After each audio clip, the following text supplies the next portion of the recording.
So I'm out for my morning walk. Figured I'd talk about an interesting topic that came up over the last couple days, and um, you know, always think about things that businesses know or bad information they might get online. Some of the stuff that I see on social media, frankly, is ridiculous. It's obvious people have no business experience, but I won't go there. Um, One of the things you talk about is competition. I know in other areas of the world, you learn this idea that no competition, you're confidence, you're this, you're that. Like that's all sounds great. But in business, in all senses of the word, there is competition always. Either that competition is another competitor that looks like you, or that competition is basically the inertia of the customer doing the same thing that they've been doing, right? You want to make sure that you identify what that competition looks like, because that's what you're selling into.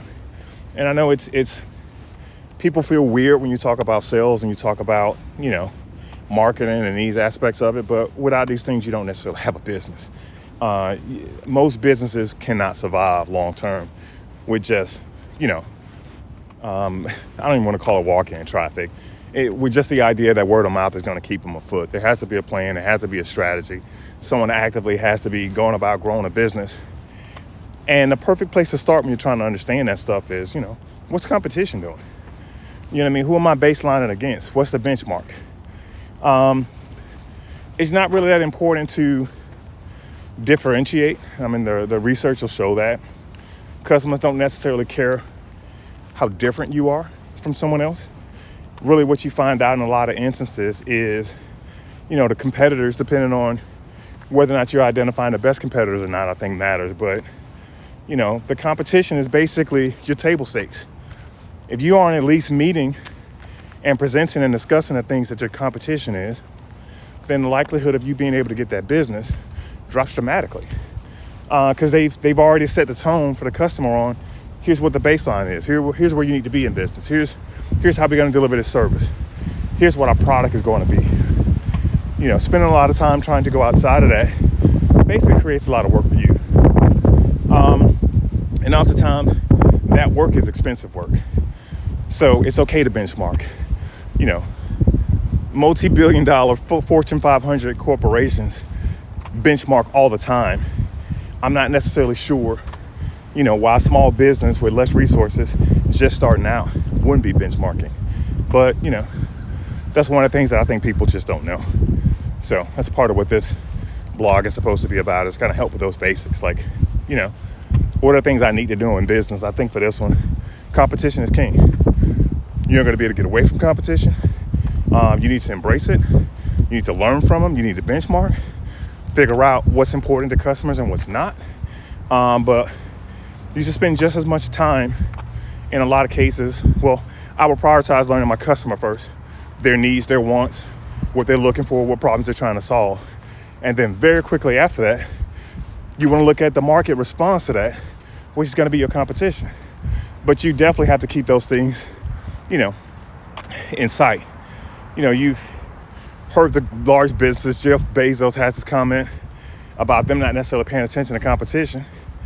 I mean, that's great when you're Amazon and you created a business from scratch where there was none, right? Like when he started out, there was no such thing as an Amazon.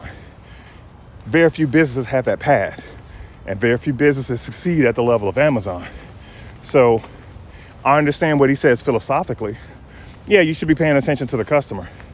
But until you get to monopoly status, where there is no competition that's relevant, competition is always relevant, especially at the beginning, because that's how you learn what's necessary.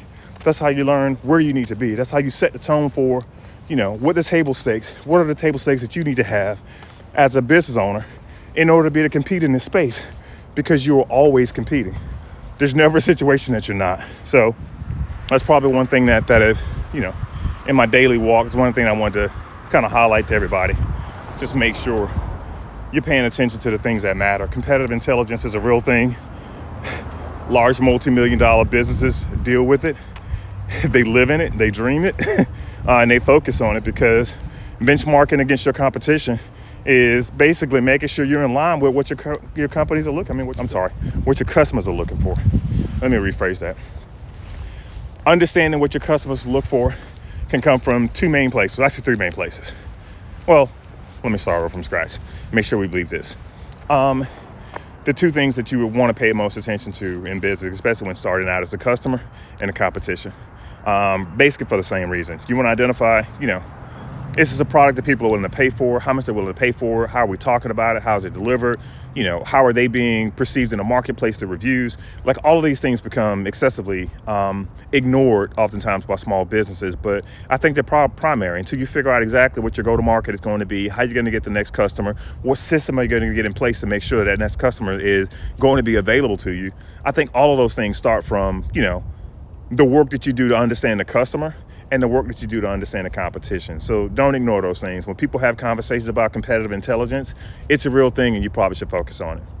Okay, that's all I got for today.